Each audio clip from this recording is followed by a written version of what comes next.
श्लोक संख्या 69 से 69।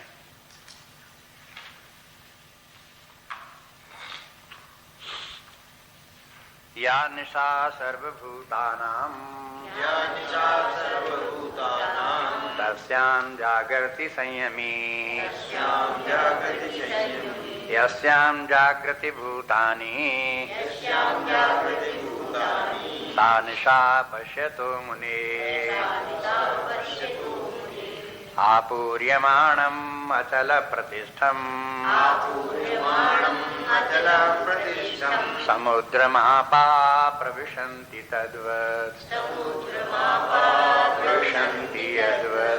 तद्वत्य कामायं प्रविशन्ति सर्वे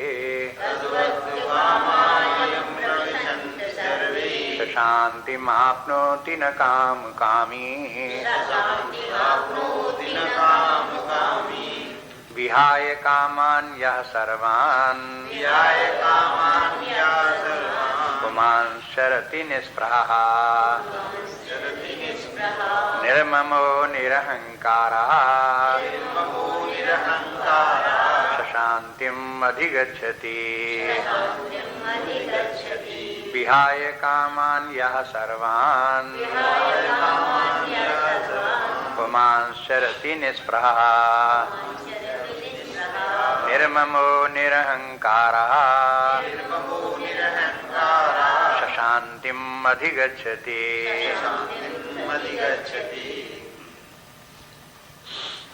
अब फिर स्मरण करें कि यह स्थित प्रज्ञ के लक्षण है। मन जिसकी की बुद्धि स्थिर हो गई है, शांत हो गई है, जिसके कि मन में उद्वेग नहीं है, चिंता, भय, दुख, क्लेश, इस प्रकार की समस्याएं जिसके के मन में नहीं आती, उसका मन शांत है, स्थिर है।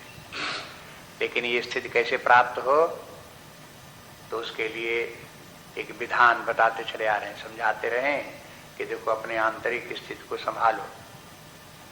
सबसे पहली बात तो ये कि अपने आत्म स्वरूप को पहचानो। अपना स्वरूप आत्मा है, जो चेतना स्वरूप आनंद स्वरूप होकर के सर्वत्र व्याप्त है, अनादि अनंत है, नित्य विद्यमान है, इसका कभी विनाश नहीं होता। इसलिए अपने आप को अमृत स्वरूप समझो। आत्मा शांत स्वरूप है, विश्राम स्वरूप है, आनंद स्वरूप है। ये सब लक्षण आत्मा के पहचान करके उसी में स्थित रहने का प्रयास करें, चित्त को उसी में स्थापित करें। हर समय व्यवहार काल में भी बैकग्राउंड में ये ज्ञान बना रहे कि हम तो आत्मा ही हैं, परमात्मा ही हैं। बस उसी के प्रभाव में रह करके हमारी बुद्धि काम करे। बुद्धि को प्रेरणा मिलना चाहिए आत्मा से। बुद्धि का खिंचाव मन की ओर से नहीं होना चाहिए कि मन बुद्धि को खींच ले जाए, इंद्रियों के साथ ले जाए, विषयों की तरफ ले जाए, ऐसा नहीं होना चाहिए। बुद्धि का प्रेरणा स्रोत आत्मा है, वो शांत स्वरूप आनंद स्वरूप है, उसी की प्रेरणा से बुद्धि कार्य करे। और बुद्धि आत्मा के तो अधीन रहे, उसकी तो प्रेरणा में रहे, लेकिन मन से और इंद्रियों से स्वतंत्र रहे। बुद्धि का चिंतन स्वतंत्र होना चाहिए। उसके पूर्व ज्ञान, पूर्व धारणाएं, पूर्व अनुभव जो कुछ है उनका प्रयोग करते हुए बुद्धि जो है वो अपने व्यवहार काल में निर्णय ले, और जैसा बुद्धि कहे उसी प्रकार से करना चाहिए। और फिर मन उसी बुद्धि का आदेश मान करके इंद्रियों के द्वारा बाह्य जगत में व्यवहार करे।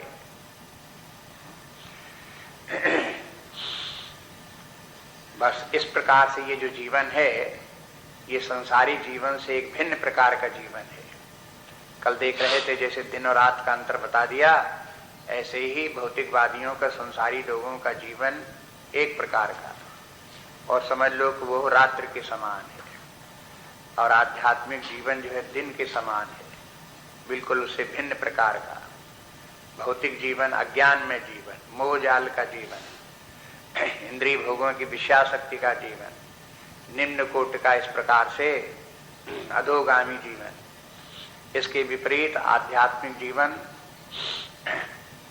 चेतना में, प्रकाश में, आनंद में जीवन, शांत में जीवन, उत्कृष्ट जीवन।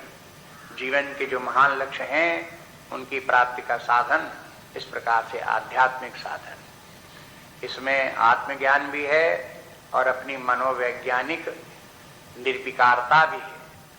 मन में जो विकार काम क्रोध लोभ आदि के हैं उनसे सबसे छूट गए, मन बुद्धि जो है निर्मल हो गए, स्वस्थ हो गए, शांत हो गए। ऐसा स्वभाव ये व्यक्ति का बने, मानसिक भौतिक स्वभाव सदा शांत रहे, प्रसन्न रहे, आनंद में रहे, संतुष्ट रहे, ये प्राप्त हो गया तो ये आध्यात्मिक जीवन हो गया। अब इस आध्यात्मिक जीवन को धीरे धीरे करके साधना के द्वारा अभ्यास करते हुए जागृत करना पड़ता है।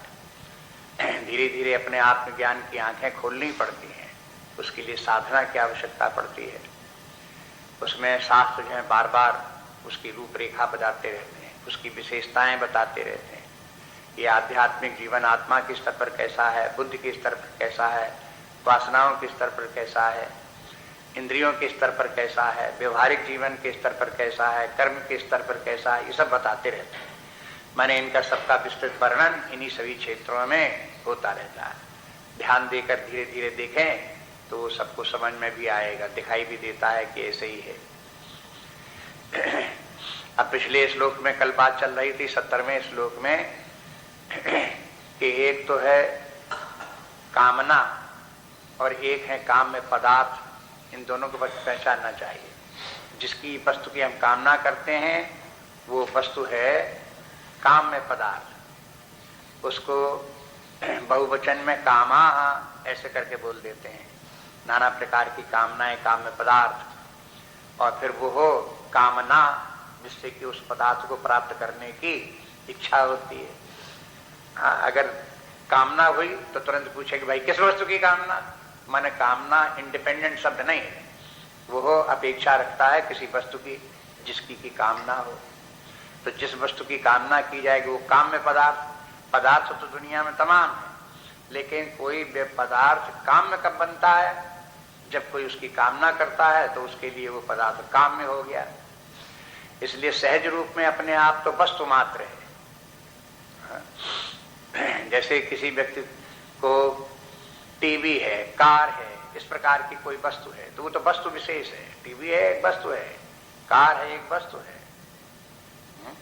लेकिन जब कोई व्यक्ति उसकी इच्छा करने लगा कि मुझे मिल जाए, अब वही वस्तु क्या हो गई, काम में पदार्थ बन गई। देखो पहले तो वस्तु थी, अब वो काम में बन गई। कब बनी, जब उसकी कामना की गई।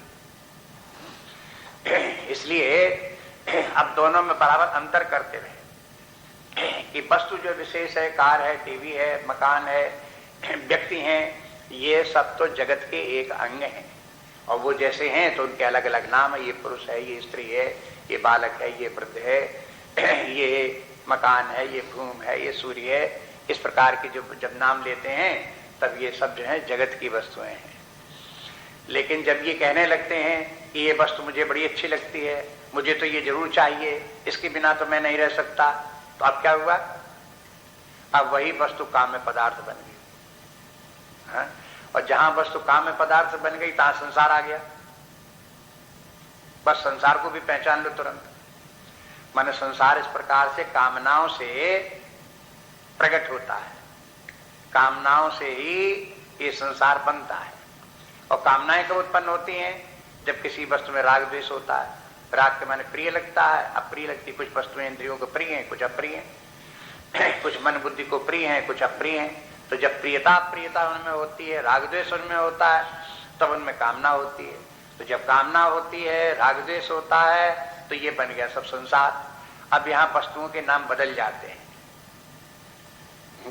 जैसे एक व्यक्ति है तो एक व्यक्ति है, उसका कोई नाम है, वो पुरुष है। लेकिन जहां उसके कहने लगे कि ये मेरा पिता है, ये मेरा भाई है, ये मेरा पुत्र है, तो अब देखो नाम बदल गए उनके। जो ये नाम बदले, क्यों बदले, संसार ने ये नाम बदले। हमने जो संसार क्रिएट कर लिया उसने ये सब नाम बदल दिए। बस अब ये संसार जो है ये है, ये राग द्वेषात्मक है, इसके साथ कामनाएं जुड़ी हुई हैं। अब पुत्र, अब एक व्यक्ति है, युवा है, वो तो है ईश्वर की रचना, जगत की रचना। लेकिन जहां व्यक्ति ने ये माना ये मेरा पुत्र है, तो बन गया संसार। अब जहां संसार बन गया तो पुत्र के साथ उसने अपनी कामना जोड़ दी, पुत्र ऐसा महान कार्य करे, वैसा महान कार्य करे, पुत्र मेरे पास रहे, मेरे अनुकूल रहे। ये सब जो उसके साथ जुड़े हुए विचार हैं वो क्या है? ऑक्सिलरी है। एक तो होता फंडामेंटल, मूल, ये मेरा पुत्र है, और पुत्र के साथ और तमाम बातें फिर जुड़ती चली आती हैं, उसमें से शाखाएं प्रशाखाएं निकलती चली आती हैं। ये सब संसार वृक्ष है, ये फैलता चला जाता है। ये सब देख देख करके अपने आप अपने अंदर इनको सबको पहचानना चाहिए कि ये सब क्या है। जैसे संसार की जो विद्याएं, जैसे अर्थशास्त्र है, उसमें भी बताया जाता है। कहते हैं कि देखो, एक होती है डिजायर, एक होती है वांट। अब जहां आपने कहीं आपको कार की डिजायर हुई तो ठीक है, कार की डिजायर हुई, आपने कार खरीद ली, पैसा था, खरीद ली कार। लेकिन वो डिजायर वहीं तक आपकी जो है वो उसका अंत नहीं हो गया कि कार मिल गई, इच्छाओं का अंत हो गया, बुरी बात हो गई ना। अब उसके बाद जो वो उसकी जो ऑक्सिलरीज हैं वो सब वो शाखाएं फूटेंगी।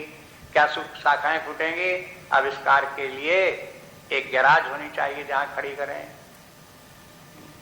एक नौकर होना चाहिए जिसको पूछे, इसके लिए पेट्रोल होना चाहिए, इसके लिए मोबिल ऑयल होना चाहिए, इसकी ओवरहालिंग होनी चाहिए, इसकी सर्विस होनी चाहिए, इसकी बैटरी चार्ज होती रहनी चाहिए। अब उसे एक कार के साथ में 50 तो उसकी जो शाखाएं कामनाओं की निकली वो कहां से आ गई?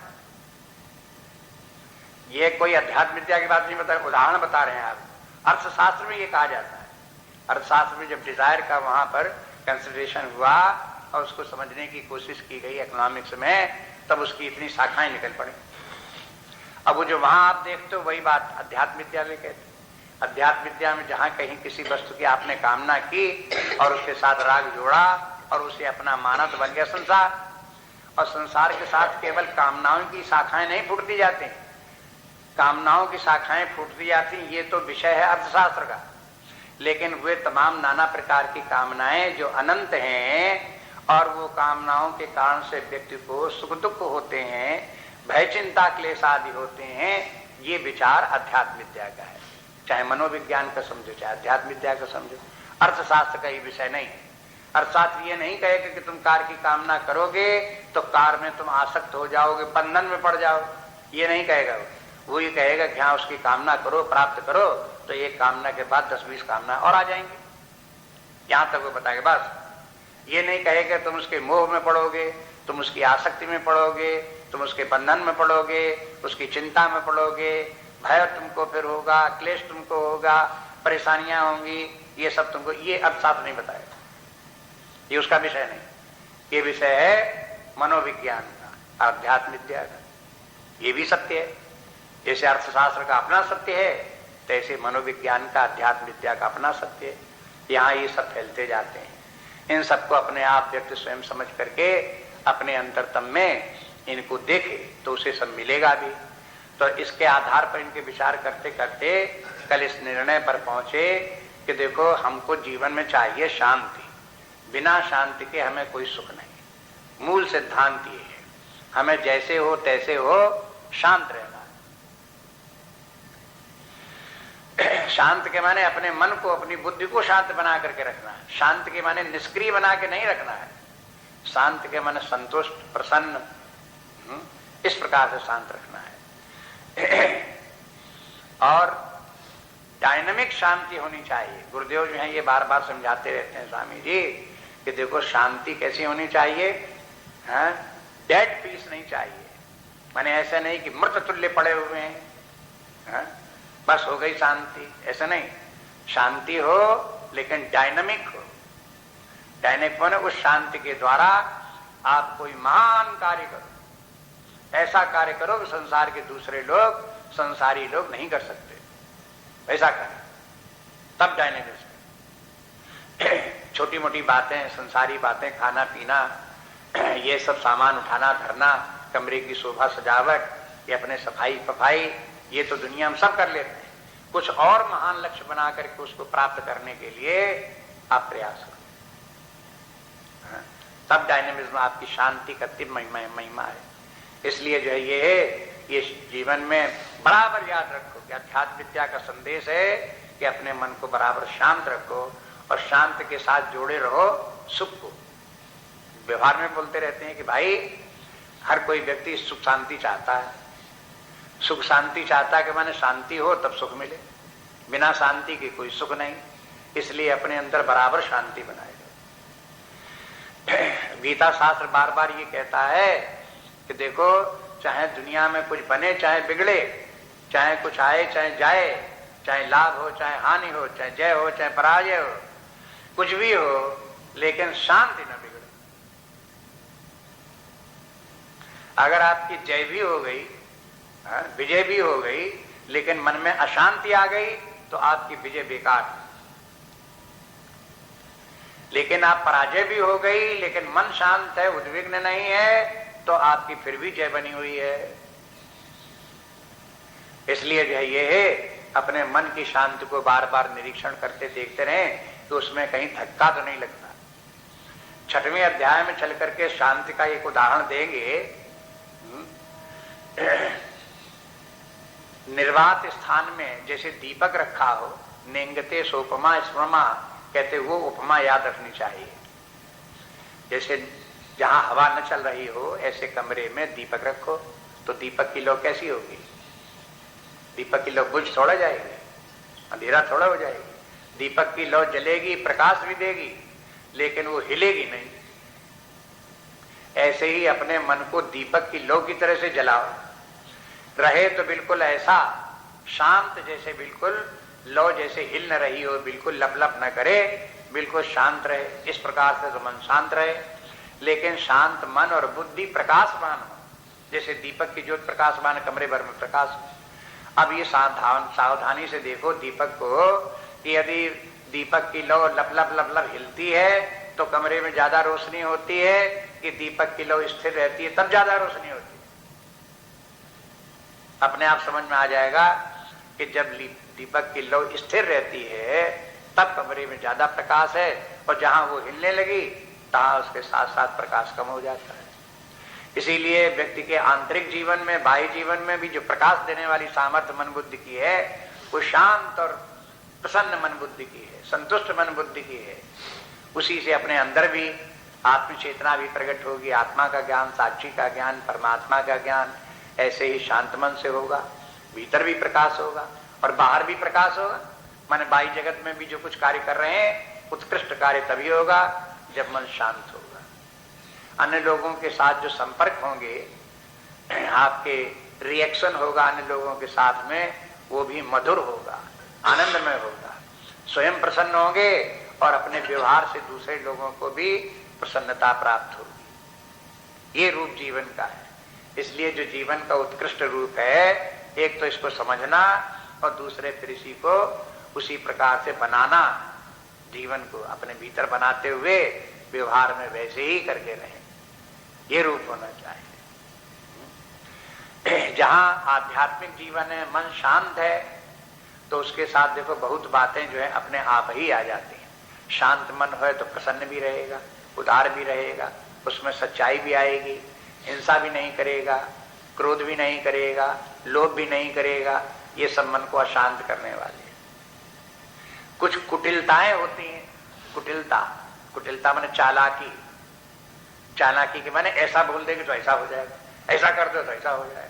तो वो कुटिलता की बातें छिपा छिपा करके व्यक्ति करता है। ये संसारी व्यक्तियों का दोष, दुर्गुण है। आध्यात्मिक जीवन में ये नहीं है। आध्यात्मिक जीवन में तो सीधी सीधी से प्रसन्नता की बात है, न कहीं से छिपाओ न कहीं से लुकाओ, सबके हित की बात, सबकी शांति पूर्वक उसी प्रकार के।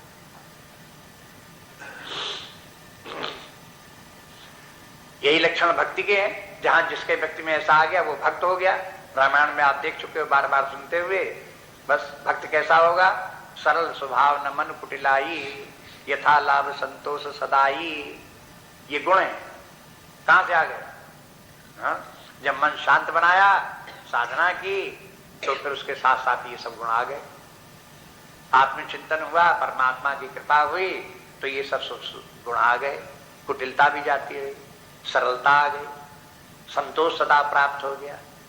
फिर देखें लोग बाग जो हैं इनको व्यवहारिक जीवन में इतना शैलो थिंकिंग होता है संसारी जीवन में कि व्यक्ति जो है वो आध्यात्मिक बातों की जो सूक्ष्म बातें हैं थोड़ी समझ नहीं पाते। जैसे किसी से व्यक्ति कहें कि सदा संतुष्ट रहना चाहिए, तो अब संसारी व्यक्ति उसका अर्थ क्या लगाएगा? संतुष्ट माने हाथ पैर समेट करके बैठ जाओ, कुछ करो धरो, कुछ नहीं, हो गए संतुष्ट। ये संसारी व्यक्तियों की दुर्बुद्धि का लक्षण है। वो समझ नहीं रहे कि संतोष का अर्थ क्या है।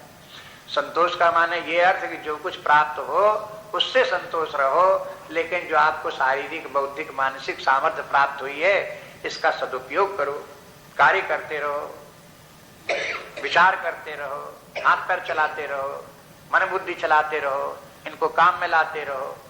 बस ये इसके माने तब संतोष तब भी है। इसके माने कि संतोषी जहां कहीं कोई व्यक्ति काम करने लगा एक माने असंतुष्ट हो गया, ऐसा नहीं है। इसलिए ये संतुलन जो है वो सीखना जरा मुश्किल पड़ता है। वैसे तो बड़ी सरल बातें हैं, कोई कठिन बात नहीं है, लेकिन संसारी व्यक्ति की जो पूर्व धारणाएं होती हैं, जिन ग्रुप्स में माइंड चलते रहते हैं, जिन विचारधाराओं के अंतर विचार चलते रहते हैं, वो धाराएं और वो ग्रुप्स इतने ज्यादा प्रबल हो जाते हैं कि उससे निकल करके विचार करने के लिए बुद्धि तैयार ही नहीं होती। बस यही अटकन हो जाती है, समस्या यहां आ जाती है। इसलिए जो है वो बार बार अध्यात्म विद्या की बातें बार बार कहनी पड़ती हैं कि कभी प्रभाव पड़े प्रभाव। तो ऐसा लगता है कभी कभी 10-10, 20-20 वर्ष लग जाए तो भी कहो उसका प्रभाव रंच मात्र हो, ऐसा होता दिखाई देता है। इसलिए जो है ये है, इनको बार बार नियम ये है कि रोज शास्त्र का अध्ययन करते रहो, रोज विचार करते रहो, रोज श्रवण करते रहो और रोज सुनाते भी रहो, सुनाने का भी काम करते रहो। जब सुनाने का काम करोगे, आपसे कहा जाए कि आज आपका भाषण क्रोध के ऊपर है, बताओ क्रोध में क्या हानियां हैं और कैसे क्रोध के ऊपर विजय प्राप्त की जाए, कैसे क्रोध रहित शांत अवस्था कैसे बनाई जाए। आप भाषण दो तो आप क्या करोगे? आप 6 घंटे तक उसका विचार करते रहोगे, पन्ने किताबों के पलटते रहोगे, क्रोध के बारे में कहाँ वर्णन है, कौन कौन से कितने पॉइंट्स दिए गए हैं, ये एग्जॉस्टिव बन जाए, सारे पक्ष इसमें आ जाएं, आप उनको सोचते रहोगे। जब उनको सोचते सोचते माइंड में आप सब तैयार करोगे, तब आप बोलते बोलोगे तो भी उसमें कुछ आधी पर्दी याद रहेंगी, आधी पर्दी याद नहीं रहेंगी। तो आप कहोगे कि देखो हमने चाहते थे सब बोल नहीं पाए। तो इसके माने ये है कि जब कहीं कोई व्यक्ति सुनाने को तैयार हो, गीता सुनाने को तैयार हो, रामायण सुनाने को तैयार हो, या कहीं कोई आध्यात्मिक विषय बोलने के लिए तैयार हो, तो फिर उसके ऊपर वो एक उसके लिए साधना है, वो उसके लिए ज्यादा चिंतन करेगा और उसका चिंतन जो है वो फोर्सफुल होगा, एक्टिव चिंतन होगा। वो सुनने वाले तो बहुत बार जो है वो पैसिव होते हैं। पैसिव तो मैंने बोल दिया, सुन लिया तो सुन लिया, न सुन लिया न सुन लिया। कौन हमारी कोई परीक्षा होने वाली? अब जैसे सुन रहे हैं बैठे हुए सब, कोई चिंता थोड़े कि सब सुना ही सुन ले, कहीं ऐसा न हमसे पूछ दे कि अब हम क्या बोले थे। आपसे पूछे कि कौन श्लोक चल रहा है, आपको याद है? कौन श्लोक है? अब आप नंबर ढूंढने लगे, उसमें फलाना नंबर श्लोक का ढूंढ, आप अभी ध्यान ही नहीं दिया कि हमने अभी ध्यान नहीं दिया कौन श्लोक था। तो क्या बात, आपको चिंता ही नहीं, आप इस बात सावधान ही नहीं उसके लिए। तो इसलिए इन सब बातों की मनोवैज्ञानिक बातें हैं, इनको देखो। इसलिए सुनते ही सुनते न रहो, पढ़ते ही पढ़ते न रहो, बोलने की भी कोशिश करो। बोलने के लिए आपस में अभ्यास करो। यहाँ से निकल करके आसपास कहीं लोगों को बताओ, सुनाओ, बैठा लो, समझाओ, कहीं सत्संग करो, उनके साथ भी आप इस प्रकार कार्य करो। तो ये भी सब आपके लिए जो है कल्याणकारी होगा। और जगह इस प्रकार के कार्य हो रहे हैं, जिनमें मिशन तो तमाम कार्य कर रहा है और संस्थाएं तमाम कार्य कर रही हैं। इस प्रकार से जहां होता है तो इकट्ठा करते हैं लोग। आसपास के जैसे यहाँ पर हैं, बच्चे आते हैं, युवक आते हैं, स्त्रियां आती हैं, तो आप उनसे दूर दूर न रहो, उनसे मिलो, उनसे परिचय प्राप्त करो, उनसे पूछो कहाँ से आए, क्या है? उनसे कहो कि अगर बच्चे आए तो उनसे कहो आप 4, 6, 10 बच्चे और लाओ अपने साथियों को, तुमको आज पूजा होगी, उसमें प्रसाद बटेगा। उनको फिर कहीं अर्चना कराओ, शास्त्र नाम अर्चना कराओ, उनको प्रसाद बांटो, उनको सबको सम्मिलित करो, युवकों को बुलाओ, उनके मन की बात उनको समझाओ, उनको बताओ कि देखो कि किस प्रकार से एफिशिएंसी क्या होती है, पर्सनैलिटी डेवलपमेंट क्या होता है, इस प्रकार की बातें बताओ। अगर आप युवकों को पर्सनैलिटी डेवलपमेंट का लेक्चर देने के लिए तैयार हो तो आपको क्या करना पड़ेगा? हाँ? तैयारी करनी पड़ेगी नहीं होगी? और ये कहां से आपको मिलेगा पर्सनैलिटी डेवलपमेंट? ढूंढना पड़ेगा नहीं उन किताबों को। हाँ? तो देखो, सक्रिय जीवन बनाओ, डायनेमिक जीवन के माने यही है। अब ऐसे नहीं कि हाँ कोई आएगा तो फिर देखा जाएगा, तो फिर हम उसको बता देंगे और बताएंगे भी तो कौन सुनता है, ये क्या? ये तो नेगेटिव जीवन है। जीवन का जो है ये है आपका जो है विकृत रूप है। स्वयं डायनामिक बनकर इस प्रकार से लोगों को इकट्ठा करो, एक आंदोलन चलाओ, एक अपने आप में, हर व्यक्ति को अपने आप में मिशन होना चाहिए, आंदोलनकारी होना चाहिए, स्वयं उस प्रकार से सोचे विचारे, उनको चलावे। अगर आप ये इस प्रकार के महान कार्य अपने हाथ में लेकर के उसमें व्यस्त नहीं होंगे तो परिणाम क्या होगा आपको मालूम है? या तो आप तमोगुणी होकर के अपने समय को नष्ट करेंगे, या रजोगुणी होकर के आप झगड़ा, विषाद, निंदा, स्तुति, बस इतने ही मात्र में आप जो है संसारी बने हुए अटके रह जाएंगे और जीवन समाप्त हो जाएगा। इसलिए फिर विचार करो इनके ऊपर। इसलिए अब जो हम ये बात बोल रहे हैं, ये 71वां श्लोक जो बता रहे हैं उसकी भूमिका है। आप देखो इसमें क्या कहते हैं भगवान, यही बात सब इस श्लोक में है। ढूंढो कैसे है? कहते हैं विहाय कामान यह सर्वान, जो व्यक्ति समस्त कामनाओं को छोड़ करके पुमांस चरति निष्प्रहा, पुरुष निष्प्रय होकर के विचरण करता है।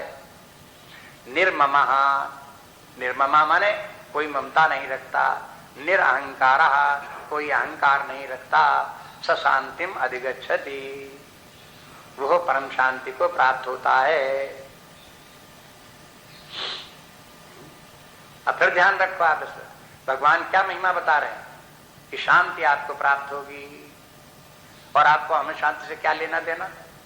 हमें तो अशांति बढ़िया है, तो फिर आपके लिए गीता बेकार है। ये तो ग्रंथ उन लोगों के लिए है जो शांति का महत्व समझते हैं, जो मोक्ष का, मुक्ति का, उसका महत्व समझते हैं, उनके लिए ये ग्रंथ है। जो लोग समझते मन चाहे जितना संत बना रहे, चाहे जितने काम क्रोध बनाए रहे, चाहे रात भर नींद ना आवे, चाहे जितने हम व्याकुल रहे, लेकिन हमारे पास बहुत धन करोड़पति होना चाहिए, बहुत संपत्ति होनी चाहिए, बस वही जरूर होनी चाहिए, ऐसे लोगों की गीता नहीं है।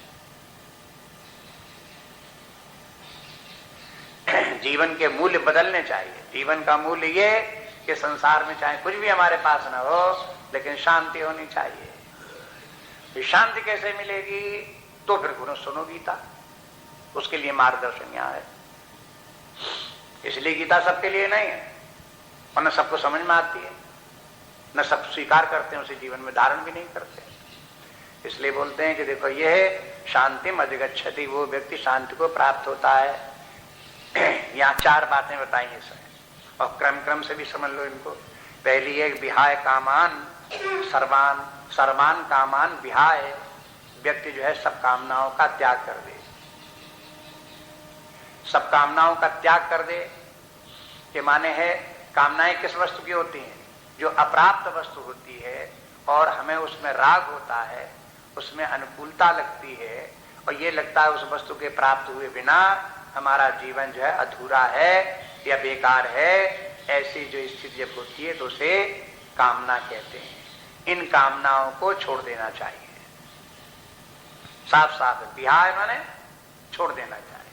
इन कामनाओं को छोड़ दो, बिल्कुल कामना कोई नहीं, विहाय कामना, कामना रहित बनो। पहली तो ये बात। और दूसरी बात ये कि निष्प्रहा, निष्प्रहा के माने क्या है कि जो वस्तु अपने पास है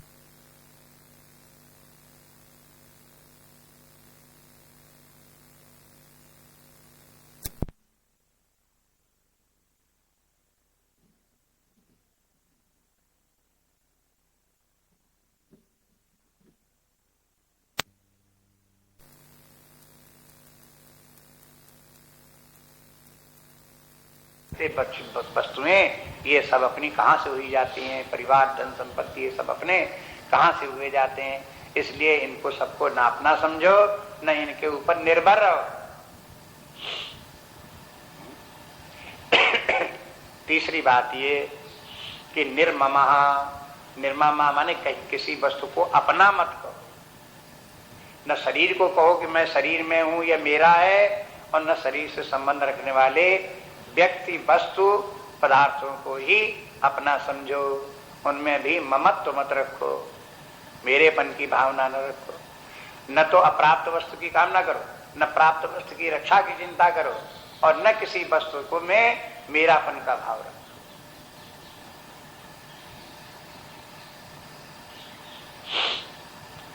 मम से बना ममता है, और मम से ही बना निर्मम। अब कभी कभी आपको लगे कि ये शब्द बड़े गड़बड़ है कि निर्मम हो जाओ। निर्मम हो माने दया न करो किसी पर, ये नहीं। निर्मम के माने दया नहीं है यहाँ, न दया न करना ऐसा अर्थ नहीं है। यहाँ निर्मम के माने है मेरेपन का भाव मत रखो। ये मेरा है, मेरा है, इस प्रकार का जो अटैचमेंट अपना करके समझना है वो ममता। मम के साथ लगा दिया तो ममता हो गई, और ममता रहित हो गया तो निर्मम हो गया। तो ममता की निंदा है साथ में अध्यात्म विद्या, निर्ममता की प्रशंसा है कि निर्मम रहना सीखो, इसका अभ्यास डालो। अगर ममता रहेगी तो वो भी मन को शांत नहीं होने देगी। पर देख लो और विचार करके अपने आप देखते रहो, ममता में शांति है कि निर्मम होने में शांति है। अच्छा, अब ये सब बातें हो गई, उसके बाद बोले कि अब निरहंकारा, अब निरहंकार हो जाओ। निरहंकार माने अहंकार मत करो। अब अहंकार न करने के माने एक साधारण सी बात ये, अगर मान लो हम किसी वस्तु की कामना नहीं करते तो हमें वैराग्य आ गया। जो वस्तु हमारे पास है उसकी रक्षा की चिंता नहीं करते, जो वस्तु से हमारा संबंध लग रहा है उसको में भी हम ममता नहीं रखते, मेरा भाव नहीं रखते, तो अपने मन में क्या विचार आया, देखो हम कैसे वैराग्यवान हैं, हम कैसे त्यागी हैं। तो ये वैराग्यवान होने की जो भावना आ गई, इसमें क्या हो गया, अहंकार हो गया। ये अहंकार हो गया, सात्विक अहंकार भले ही कहो, इसको भले सन्यासियों का, महात्माओं का अहंकार भले ही कहो, लेकिन फिर भी अहंकार है।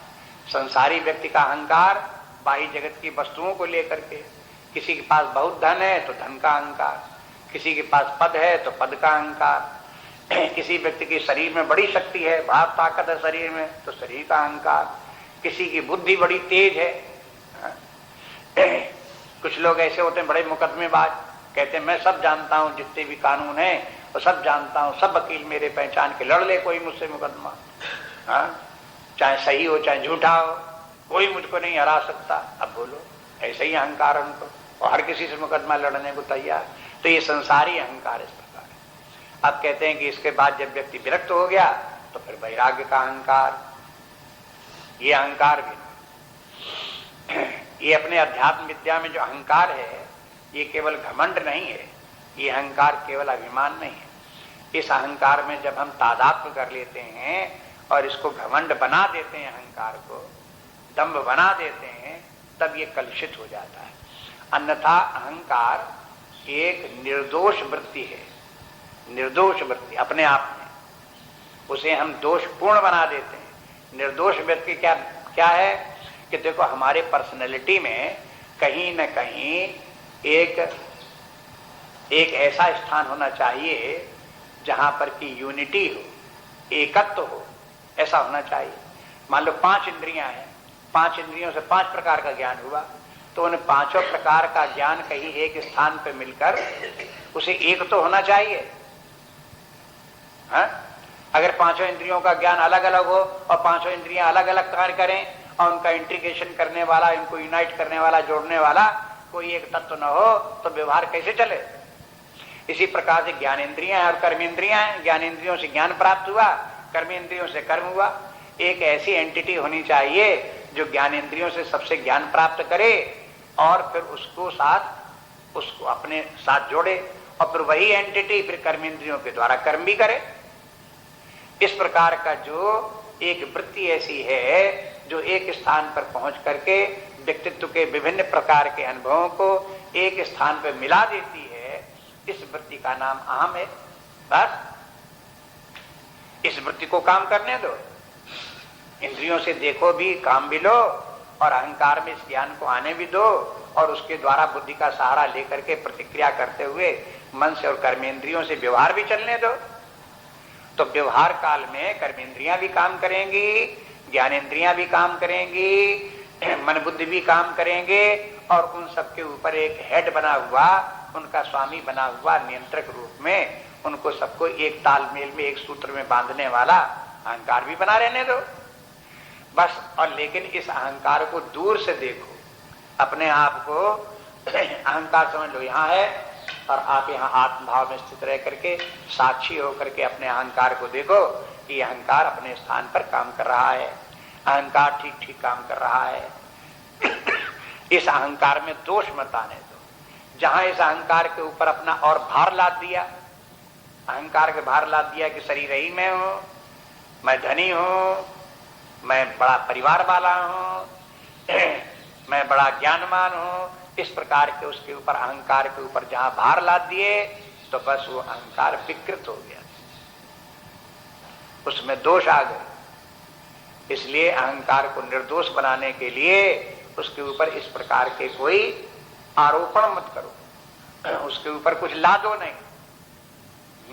और दूर से इस अहंकार की क्रियाओं को देखो कि कैसे ज्ञान आकर के अहंकार में आ रहा है, अहंकार प्रतिक्रिया करते हुए कैसे उनको कार्य को संपादित करा रहा है, ये सब हो रहा है। वैसे तो इंद्रियों का सब ज्ञान आकर के मन के स्तर पर आ जाता है और वहीं एकीकृत हो जाता है, लेकिन उस ज्ञान को, मन के ज्ञान को फिर बुद्धि के द्वारा, जहां पर के विचार करते हैं, पूर्व ज्ञान का, चित्त से पूर्व ज्ञान निकाल करके स्मरण के द्वारा फिर उसमें जो निर्णय लेते हैं और उसको फिर आदेश देते हैं, तो बुद्धि के द्वारा फिर निर्णय लिया जाता है, मन को आदेश दिया जाता है। इस सब कार्य में एक अध्यक्ष बना अहंकार बैठा रहता है। बुद्धि की वृत्ति करेगी तब भी अहंकार जमा बैठा रहेगा, मन की वृत्ति कार्य करेगी तो भी अहंकार बैठा रहेगा, चित्त की वृत्ति कार्य करेगी तो भी अहंकार बैठा रहेगा। ये मन की, बुद्धि की, चित्त की वृत्तियां तो अपने अपने, जब उनका नंबर आएगा तब वो अपने अपने कार्य करेंगी, लेकिन अहंकार बैठा हुआ इन सब वृत्तियों का तालमेल मिलाने वाला वो हर समय उपस्थित रहेगा। और जिस समय अहंकार लीन हो जाए, अहंकार की वृत्ति भी कभी कभी साइलेंट हो जाती है। कब? सुषुप्तावस्था में, डीप स्लीप में। याद करो, जब स्वप्न में दिखाई दे तब क्या हुआ? अहंकार लय हो गया। जब अहंकार लय हो गया तो अब देखो, न चित्त काम करे, न मन काम करे, न बुद्धि काम करे, न इंद्रियां कार्य करें, न मैं दिखाई दे, न पर दिखाई दे। तो माने सारे व्यवहार का, जो मानवीय व्यवहार का कार्यक्रम चल रहा है, जितनी भी एक्टिविटी चल रही हैं, उनका सबका अध्यक्ष अहम है। उसी के रहने पर ये सब कार्य करते हैं। ये अपने जो है, ये है लौकिक जीवन का, शारीरिक जीवन का, व्यवहारिक जीवन की रूपरेखा है, लेकिन अपना स्वरूप इनमें से कहीं कोई नहीं। न शरीर, प्राण, मन, बुद्धि, अहंकार भी हम नहीं है। अपने आप को समझे हो अहंकार के अतीत जो है वो आत्मा, जो सदा एक समान विद्यमान है, जो सुषुप्तावस्था में अहंकार के लीन होने पर भी विद्यमान रहे और सोए नहीं, उसका नाम आत्मा। और जो सुषुप्तावस्था में सो जाए, उसका नाम अहंकार, उसका नाम बुद्धि, उसका नाम मन। और जो जागृतावस्था में जाग पड़े, कौन जागा? अहंकार जाग गया, उसी का नाम जीव, उसी का नाम अहंकार, उसी का नाम बुद्धि, उसी का नाम मन। जैसी जागृतावस्था में आए ये सब कार्य करने लगे। और जो देखता है कि जागृतावस्था भी है, ये सुषुप्तावस्था भी है, और इन सबके जागने और सोने को बराबर देख रहा, बस उसका नाम साक्षी, उसी का नाम आत्मा, वो सबका प्रकाश है। तो आप अपने पद पर, अपने स्थान पर यथावत विद्यमान रहो और बस जीवन जीते रहो। तो अब ये ऐसे व्यक्ति को अपने आत्मस्वरूप का बोध हो और अहंकार से भी निरहंकार हो जाए, उससे भी ऊपर उठ करके निरहंकार बने, आत्मभाव को प्राप्त हो जाए, तो ऐसा व्यक्ति शांतिम अधिगच्छति, ऐसे व्यक्ति को शांति प्राप्त होती है। अधिगच्छति के माने अधिगम संस्कृत में कहते हैं, अधिगम के माने ज्ञान होना। अधिगम अधिगच्छत के माने उसे ज्ञान हो जाता है। यहां शांत के माने आत्मा भी है। शांत, जब शांति का ज्ञान हो तो शांत के ज्ञान माने शांत स्वरूप तो आत्मा है, आत्मा का ज्ञान हो गया। अब देखो ये शांति जो वो दो प्रकार की है। एक शांति तो पिछले श्लोक की है, न शांति मापनोति सशांति मापनोति न काम कामी। यदि कोई व्यक्ति निष्काम है, कामनाओं का त्याग कर दिया तो उसे शांति हो जाएगी। उसे शांति जो हो जाएगी, मानसिक शांति प्राप्त हो जाएगी। और कहते हैं कि जो जिसको किस प्रकार से, जब इसको अहंकार भी नहीं है, जो इस प्रकार से ममता भी नहीं है, कामनाएं भी नहीं है, ऐसा शांति में अधिगच्छति। अधिगच्छति के माने आत्मज्ञान उसे हो जाता है। आत्मा शांत स्वरूप है। मन को तो शांत बनाना पड़ता है साधना के द्वारा, वह शांत होता है, शांत बनाया जाता है। लेकिन आत्मा को शांत नहीं बनाया जाता। आत्मा शांत स्वरूप है, शांत रूप धारण किए हुए सदा से, अनादिकाल से। उसको केवल जाना जाता है कि हम शांत स्वरूप हैं, बस जान लिया। जान लिया तो शांति, आत्मा की शांति प्राप्त हो गई। और ये भी जान लिया कि ये शांति तो सदा से चली आ रही है, ये शांति कभी ऐसा थोड़ी थी अशांति कभी रही हो, अब शांति पैदा हो गई हो, ऐसे आत्मा की शांति नहीं है। इसलिए जब कहते हैं शांति में अधिगच्छति, तो अधिगच्छति के माने दो अर्थ। एक तो शांति को प्राप्त होता है, और दूसरे जो वो शांति तक पहुंच जाता है, अपने आत्मा स्वरूप तक पहुंच। गच्छति के माने पहुंच जाना, हाँ? वो शांति तक पहुंच जाता है और अपने आत्मा की शांति को जान जाता है, उससे उसका ज्ञान हो जाता है। अब ये श्लोक क्या है, जैसे बताया तो अर्जुन ने जब पूछा कि ब्रजेत किम, अंतिम प्रश्न अर्जुन का ये था कि स्थित प्रज्ञ व्यक्ति कैसे चलता है। तो ऐसा नहीं कि मासीत कि कैसे बैठता है, तो भगवान ने बताया ऐसे बैठता है। तो ऐसा नहीं कि स्थित प्रज्ञ व्यक्ति बैठा ही रहता है, नहीं, ये कहते हैं कि बैठता तो इस प्रकार से है, निष्काम होकर के बैठता है, अपने आत्मा स्वरूप में बैठता है, अपने मन बुद्धि को संभाल करके बैठता है। ये अर्थ बैठने का है। बैठने का अर्थ ये नहीं कि शरीर से बैठा रहता है, अचल हो गया, तो ये नहीं है। फिर क्या है, कहते हैं ये बात स्पष्ट कर दी। अर्जुन ने जब पूछा ब्रजेत किम, ब्रजन के माने चलना, चलना फिरना, घूमना, तो वो ब्रजेत किम माने वो चलता फिरता कैसे है, तो भगवान ने बता दिया ऐसे चलता फिरता। इसमें देखिए एक चरण शब्द आया, पुमांस चरति निष्प्रहा। चरत के माने चलता रहता है। जैसे ऋग्वेद में आता चरई वेती माने चलते रहो चलते रहो, ये बोलते हैं। अब चलते रहो के कई अर्थ हैं। शारीरिक स्तर पर चलते रहो, ये भी नहीं कि बैठ जाओ, शरीर से चलते रहो। दूसरी बात, फिर अपने जो जीवन का लक्ष्य है, उस लक्ष्य की तरफ आगे बढ़ते हुए चलते रहो। अब देखो ये भी चलना है। सदा देह भाव में चपके मत बैठे रहो, शरीर से भाव से ऊपर उठे, जीव भाव में आओ, जीव भाव से फिर और आगे चलो। जीव भाव भी एक मंजिल है, कोई अंतिम स्थान थोड़े, बीच के एक मंजिल है, पड़ाव है, टिकाव है। थोड़े दिन जीव भाव रह लो और उसके आगे चलो, उसके चल करके फिर साक्षी भाव में आ जाओ। कहते वहां भी मत टिको और आगे चलो। अब क्या करें कि आत्म भाव में आ जाओ, कि यार कहीं और चलो। अब कहाँ चलें कि सर्वात्म भाव में आ जाओ। देखो और आगे की मंजिल पकड़ लो, सर्वात्म भाव में आगे अब तो पहुंच गए, कि नहीं और चलो आगे, क्या परमात्मा भाव में आ जाओ और चलो आगे, फिर और चलो आगे। जो सर्व परमात्मा है वही ब्रह्म है, इस प्रकार के ब्रह्म भाव में आ जाओ। इस प्रकार से चलते ही रहो, जब तक ब्रह्म भाव को प्राप्त न हो जाए तब तक आप बराबर आगे बढ़ते ही रहो। ये हुआ। अब जब वेद कहेंगे चरई वेदी, तो केवल इतने ही थोड़े कहेंगे कि आप खाम घूमते रहो, हाँ? वो तो ये कहेंगे कि इस प्रकार से जीवन का लक्ष्य बनाकर जो अंतिम लक्ष्य है, उस लक्ष्य की तरफ बराबर आगे बढ़ते ही रहो, बढ़ते ही रहो, बैठो नहीं रास्ते में। और फिर ये बराबर चलते रहो, ये आध्यात्मिक पुरुषों के लिए एक कई दृष्टि से अच्छी बात है ये। और फिर जिन लोगों की आयु तृतीय चतुर्थ अवस्था में पहुंच गए, उन लोगों के लिए बड़े काम की बात है। चली हुई थी, चलते रहो, बैठो मत, हाँ?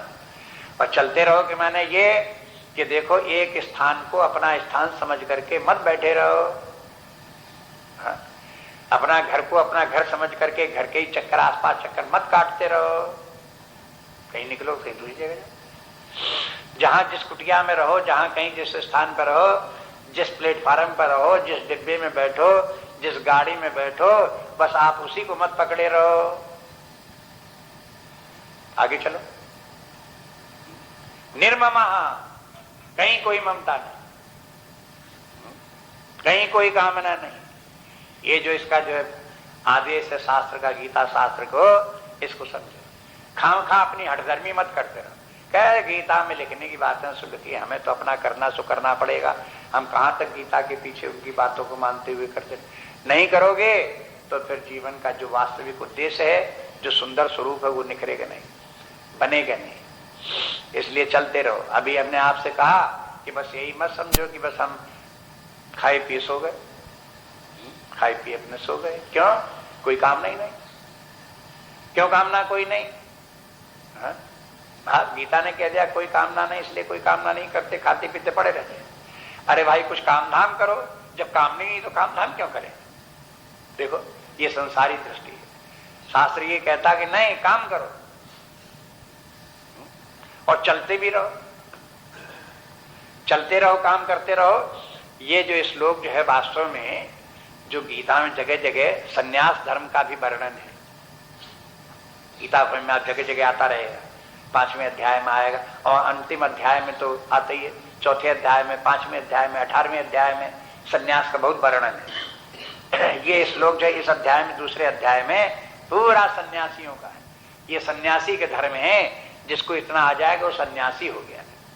वो चाहे कपड़े रंगे न चाहे न रंगे, बदले चाहे न बदले, चाहे जिस बेस में रहे, चाहे जैसे ऊपर से दिखाई दे, लेकिन वो अपने भीतर से पूरा सन्यासी है। अगर अप्राप्त वस्तुओं की कामना ही नहीं करता, जो कुछ प्राप्त है उनकी रक्षा की चिंता नहीं करता, किसी वस्तु में मेरेपन भाव नहीं रखता, न अपने परिवार में, न धन संपत्ति में मेरेपन का भाव, जो अपने निवास स्थान में भी अपने मन का भाव नहीं, अपनी जाति में, अपने देश में कहीं भी उसमें ममत्व का भाव नहीं। जिसने की देख लिया कि हम परब्रह्म परमात्मा ही है, तो ये सारी सृष्टि ही, विश्व जितना ब्रह्मांड सब आत्मा में ही स्थित है, अपने से भिन्न कहीं है ही कहाँ। जिसको हम कहें कि नहीं नहीं ये मेरा, ये मेरा, ये नहीं है, ये मेरा, ये नहीं ये मेरा। जहां ये कहने लगे कि भारतवर्ष मेरा है और जो बाकी देश मेरे नहीं है, तो ये क्या हो गया? एक में होगा राग, दूसरे में होगा द्वेष। राग द्वेष किसे कहते हैं? आगे राग द्वेष। ये जरूर है कि आपका राग द्वेष पहले जरासी लंगोटी में था, जब अपने छोटी सी कुटिया में कमरे में था, उसके बजाय अपने देश भर में फैला दिया, तो एक बहुत बड़ा काम कर दिया। लेकिन अभी राग द्वेष का अंत नहीं हुआ। जब ये दिखाई दे कि सारी सृष्टि ब्रह्मांड, सब भले बुरे जितने भी लोग हैं, सब भले जितनी वस्तुएं हैं, वो सब अपना ही स्वरूप है, अपने से भिन्न कहीं कोई नहीं है, इस प्रकार की स्थिति आनी चाहिए और उसको दृढ़ता के साथ धारण करो। ये कह रहे कि ये संन्यास स्थिति का वर्णन है। इसलिए इस श्लोक को खूब याद रखना चाहिए और बार बार इसके ऊपर विचार करना चाहिए। इसके जितने पक्ष हैं उन सबको ध्यान में रखें बार बार। इसकी व्याख्या भी आप देखते रहो। इन श्लोकों की जैसे व्याख्या है तो उसमें बहुत सी बातें, अंतर्निहित बातें हैं, वो उनमें व्याख्याओं में आचार्य लोग बता देते हैं। जिसकी समझ जिधर की तरफ ध्यान जाता है वो उनको प्रकट कर देता है, स्पष्ट कर देता है। इसमें तो श्लोक में तो सूत्र ही सूत्र है। अब जैसे निरहंकार कह दिया गया तो एक सूत्र है। अब निरहंकार का तात्पर्य क्या है ये अलग से देखो। व्याय सर्वान कामाओं को छोड़ो, तब छोड़ देना, तो ये तो एक सूत्र हुआ। लेकिन सर्वस्त्र कामनाओं का छोड़ देने का तात्पर्य क्या है ये आप इसको देखो। आप कहोगे सब कामनाओं को छोड़ दो, सर्वान माने सब, तो सब में आप जोड़ लोगे कि आत्मा का ज्ञान भी प्राप्त नहीं करना, उसकी कामना मत करो। ईश्वर की सेवा भी नहीं करनी, उसकी भी कामना मत करो। समाज सेवा का कार्य नहीं करना, उसकी भी कामना न करो। ऐसा नहीं है। ये सब कामनाओं के अंतर्गत नहीं आते। अगर आप चले समाज की सेवा के लिए, लोगों को धर्म की शिक्षा देने के लिए, उनको सदाचार की शिक्षा देने के लिए, तो आप इसे कामना करके मत मानो, बल्कि एक ऐसी कामना अगर कहो भी तो ऐसी कामना है कि जिन कामनाओं का त्यागना चाहिए उन कामनाओं से ये कामना आपको बचाएगी।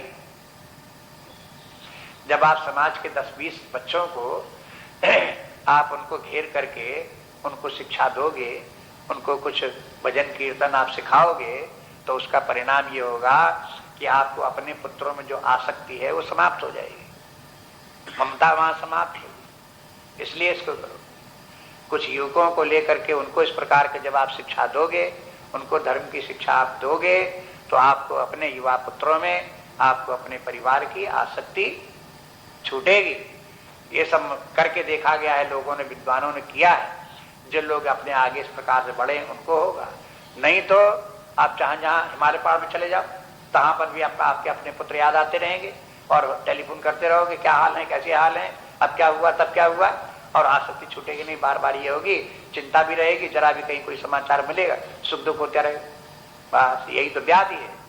इस व्याधि से छूटने के लिए उपाय हैं, हमको करने पड़ेंगे, बिना किए हुए नहीं छूटेंगे। इसलिए कहते हैं कि इस प्रकार से इनके जो सूत्र हैं, इन सूत्रों की व्याख्याएं भी देखो इसको, और देख करके फिर अपने आप को, जीवन को तद्रूप बनाओ। बस अब एक श्लोक अंत में और इस अध्याय का रह गया, उसको भी थोड़ी घंटे आधे घंटे लगेगा, इसलिए अब नहीं ले रहे हैं, कल लेंगे बस। श्री राम जय जय राम।